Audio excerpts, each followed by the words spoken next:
성경 21페이지입니다. 창세기 18장 1절부터 8절까지 말씀, 이 시간 제가 한 절, 여러분이 한 절, 한 절씩 교독하신 후에 마지막 8절은 한 목소리로 합독하도록 하겠습니다. 여호와께서 마므레의 상수리 나무들이 있는 곳에서 아브라함에게 나타나시니라. 날이 뜨거울 때에 그가 장막문에 앉아 있다가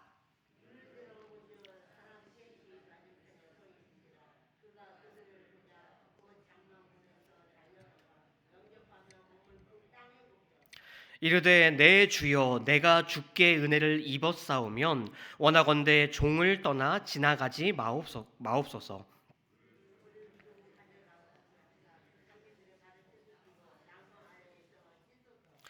내가 떡을 조금 가져오리니 당신들의 마음을 상쾌하게 하신 후에 지나가소서. 당신들이 종에게 오셨음이니이다. 그들이 이르되 내 말대로 그리하라.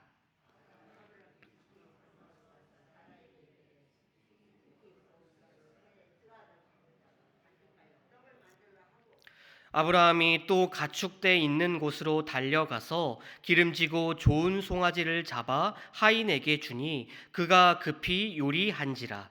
아브라함이 엉킨 젖과 우유와 하인이 요리한 송아지를 가져다가 그들 앞에 차려놓고 나무 아래에 모셔 섬에 그들이 먹으니라. 아멘.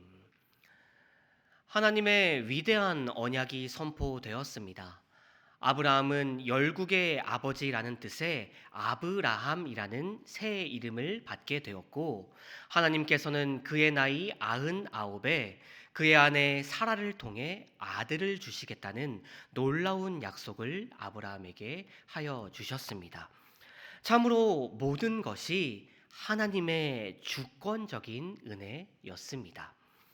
그리고 바로 그 언약의 여운이 가시지 않은 어느 날, 오늘 우리가 함께 읽은 창세기 18장은 아브라함이 3명의 나그네들을 만나는 장면을 보여주고 있습니다.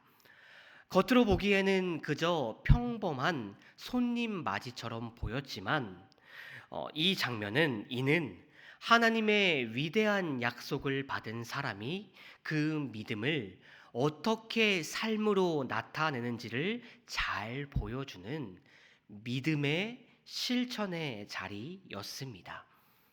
성경이 우리에게 보여주는 그 믿음의 실천, 그 첫 장면은 이러합니다.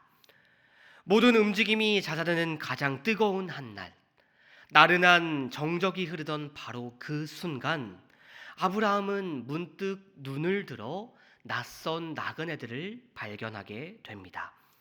그러자 존귀한 족장으로서의 위험, 나른한 오후의 피곤함을 모두 내려놓은 채 아브라함은 한치의 망설임조차 없이 자리를 박차고 손님들을 향해 돌진하듯 달려 나아갔습니다. 거기서 그치지 않고 그는 땅에 몸을 굽혀 낯선 이들에게 최고의 존경을 표하고 있습니다. 어떠한 이해관계도 없는 그 나그네들을 향한 이러한 모습이야말로 모든 만남을 하나님이 주신 거룩한 기회로 여기는 그의 믿음을, 그의 놀라운 믿음을 선명하게 우리에게 보여주고 있습니다. 이처럼 살아있는 그의 믿음은 단지 생각으로만 끝나는 것이 아니라 곧바로 더욱더 구체적인 헌신으로 이어집니다. 그의 섬김에는 계산이나 인색함 없이 오직 최고와 신속함만이 있었다라는 것입니다. 말씀을 보시게 되면 그는 아내 사라에게 달려가 고운 가루 3스아로 떡을 준비해 달라고 이야기합니다. 여러분, 여기서 고운 가루, 히브리어로는 솔레트라는 것은 우리가 평소에 먹는 그런 거친 가루가 아니라 정말 귀한 손님들이 찾아왔을 때에만 대접하게 되는 가장 좋은 최상 등급의 밀가루를 가르치는 단어입니다. 그리고 그 양 세스아라는 이 단위는요. 요즘 이 시대에 우리가 사용하는 단위로 바꾸어 본다면 약 22리터에 달하는 엄청난 양으로 단지 이 세 명에게만 대접하기에는 차고 넘치는, 정말 세 명이 먹을 수도 없는 아낌없는 분량이었다고 성경은 밝히고 있습니다. 그리고 아브라함 자신도 쉬지 않았지요. 성경에 따르면, 이어지는 말씀에 따르면 그는 짐승떼가 있는 곳으로 달려가서 기름지고 좋은 송아지를 직접 골라서 하인에게 요리해 오라고 명령합니다. 당시 문화에서 이토록 송아지, 정말 귀한 그 어린 송아지를 잡는다라는 것은요, 그 송아지를 잡아 음식을 준비한다라는 것은요, 정말로 귀한 존재가 찾아왔을 때, 예를 들어 왕이 찾아왔다거나 또 자식을 결혼시킬 그런 분들이 찾아왔을 때에만 베풀어 주는 극진한 대접이었다라고 합니다.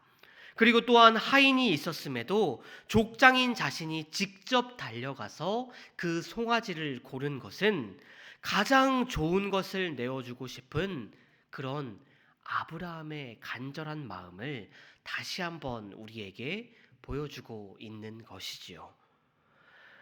이후에 마침내 모든 음식이 준비되자 아브라함은 그의 섬김을 가장 아름다운 모습으로 마무리합니다.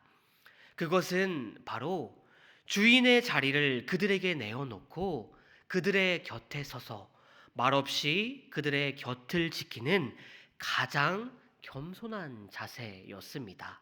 8절을 보시면 그가 나무 아래에 그들 곁에 모시고 섬에 그들이 먹으리라.